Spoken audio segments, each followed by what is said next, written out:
Again, we've been touring in France.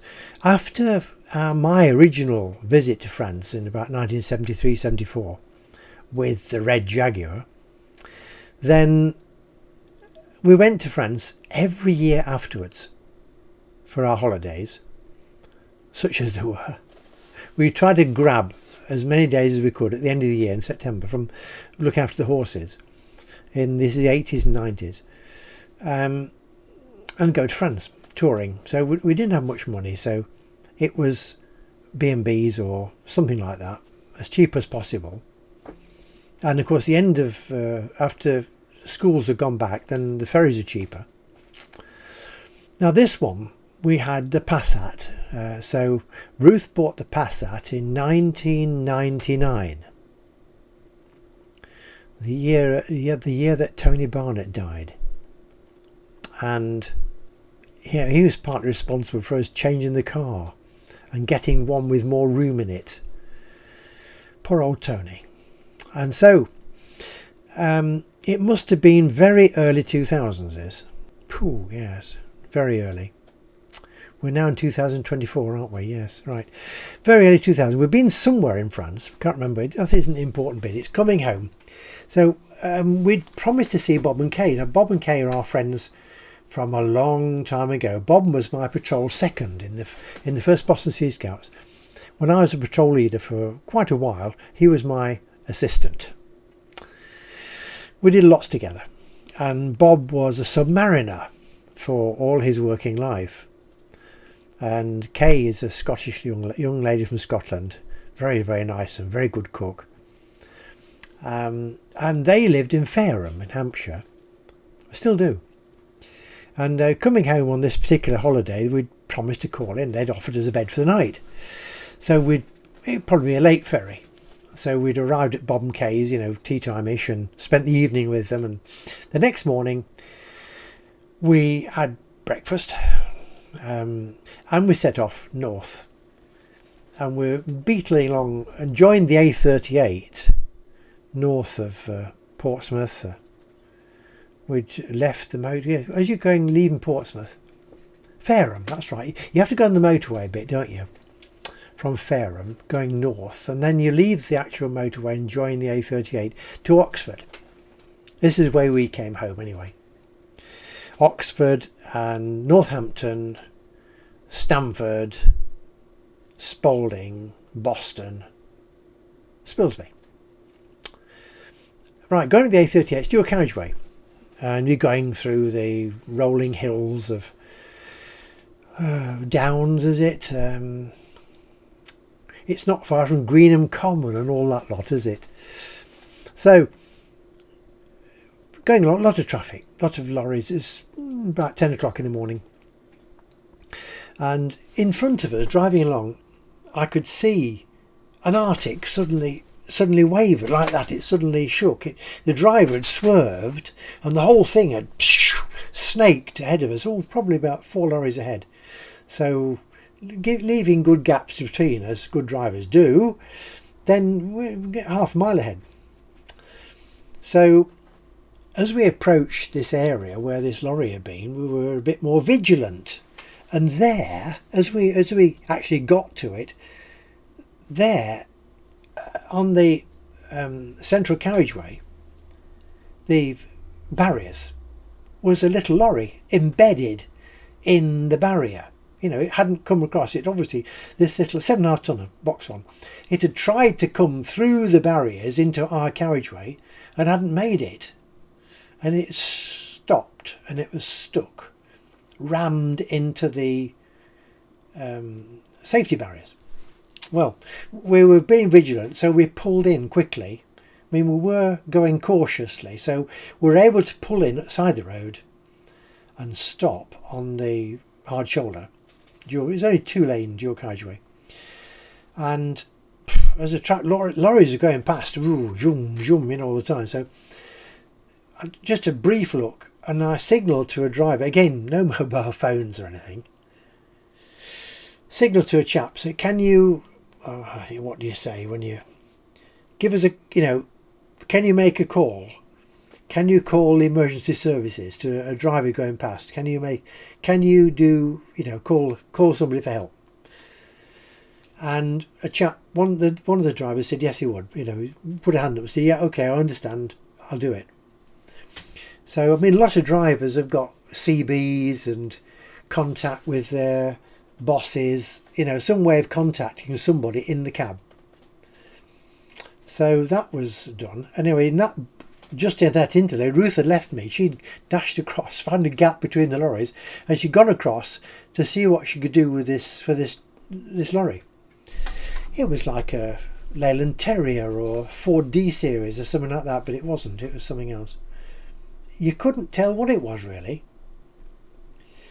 And it had got no windscreen in it. It had a bumper. But no front. There was no cover to the engine at the front of the radiator. That had gone. It had got a front bumper, no windscreen, and Ruth was in the cab with the driver by the time I got there. She climbed up the barrier. That was quite easy because the lorry was actually rammed against the barrier, and she was in the cab. She was shaking the driver. Now, being a nurse all her life, she knew what she was doing, and so she was trying to get this chap to stay awake. He'd got a seatbelt on. Poor Jingo! If he hadn't had his seatbelt on, well, he wouldn't have been in there, obviously. But you'll imagine where he would be when I tell you a bit more about it. So she was shaking him, he was groaning and whatever, so she was being careful, because although his seatbelt was working, you don't know whether he'd hit his steering wheel or what, but he was pulled back into his seat. His feet were trapped. I could see that, because you could see the front end of the lorry a bit stove in. Now, where is the engine of those things? Oh yes, it's those things by nowadays, they've got tilt cabs, haven't they? So anyway, the front end was mashed down onto his feet. I went back. She got things under control, so I went back behind the lorry. There was nothing coming. There was nothing else on the road coming the other way, which was a bit unusual. Busy time of the day. He was coming southbound. We were going northbound, and all I could see was a mass of sort of rubbish and bits on the road, strewn all over the carriageway. First thing I saw was a propeller shaft off the lorry. The whole thing was lying in the road. Prop shaft off the lorry. Doors. There was a driver's door lying in the road. And all kinds of other things from underneath the lorry. Things had been detached and were just lying about. And we were just close to a motorway, a bridge over the dual carriageway. Very close. I mean, as Ruth was inside the cab, the lorry was there embedded in the central reservation, and before you got to the end of the box body, the bridge was there over the top. So I went under the bridge further down, and just on the other side of the main carriageway was a JCB. Well, it probably wasn't an actual JCB, but it was a tractor loader with a back actor, a digger on the back, and it was lobbed on its side. That was a bit before the bridge, and the driver had got out, and he was actually under the bridge. He crawled up the concrete bits under the bridge, it's concrete bits and bobs, and he crawled up there, and I just said, "Hey, all right?" He said, "Yeah, I'm all right, I'm all right." He was obviously a bit shook up, and it looked like this lorry had hit him. How much of the lorry had hit him, I don't know, but for the prop shaft to come off the lorry, it did look as if the lorry had gone over it. In some way, it either gone over the back actor, or as it tipped the lorry over, or front shovel, or somehow. But anyway, so much rubbish had been ripped off the underside of the lorry that it was fairly obvious he'd not just hit this tractor, but he'd mounted it. Anyway, there was still nothing much coming. So I went back. He said he was all right. I went back to... I wasn't going to start moving prop shafts and stuff off the road. I went back to see how Ruth was getting on, and she wanted some help. So I climbed up the front bumper, put my arms through the windscreen, to help support the chap, you know, and as she was trying to keep his head supported, and she was trying to keep him awake, you know, because in instances like this, if people become unconscious, they can tend to succumb to like permanent unconsciousness. So if you can keep them conscious and talking to you, that's the reason why you do. It's to try and keep them aware and don't let them sort of fade away. It's very easy to fade away. So we were doing this anyway. Next thing I know is a voice from the bridge above, and it's a doctor. It's a lady doctor actually, and she'd been called out, and she said, I'm coming. And she came quite quickly. Next thing was an ambulance, but it had come up on the other carriageway, the one with the direction we were going. I can't remember anything coming the other way on the other carriageway at all, southbound. But anyway, next thing you know, the police and an ambulance, the doctor had arrived, and they took over. So I was all right. So we left. Everything, you know, they took over and whatever. So we went back to the car. Ruth is in a bit of a mess because the lorry is in a bit of a mess. You know, it was, and so we needed cleaning up a bit. Yeah, now then. So we were in a bit of a mess after the emergency services came and took over. Ruth had been with this chap in his cab, you know, 10-15 minutes I suppose. I'd been up and down the road, and so we needed a bit of a clean up. It's actually the A34 we were on, the A34 northbound, and it was just before Sutton Scotney services. And we pulled into Sutton Scotney services and got ourselves cleaned up a bit before we set off home to Lincolnshire. Never heard any more about that chap. I mean, we didn't hang about. We just peeled off, so nobody knew who we were or anything. So, but he didn't look very good, I must admit. It had been a bad accident. Nobody else involved.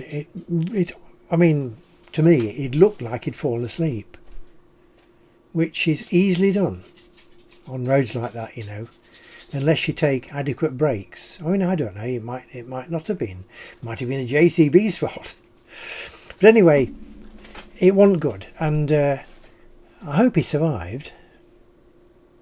But if he hadn't been wearing his seatbelt, he certainly wouldn't have survived that. He'd have been under his lorry with his prop shaft. So there we are. There's a bit of a moral in that tale. Don't forget to wear your seatbelt, and it doesn't hurt to stop and help at a road accident, you know. It's the Christian thing to do. So there we are. End of that story. You can... I think you can see it in one of our It's a Rum Life books.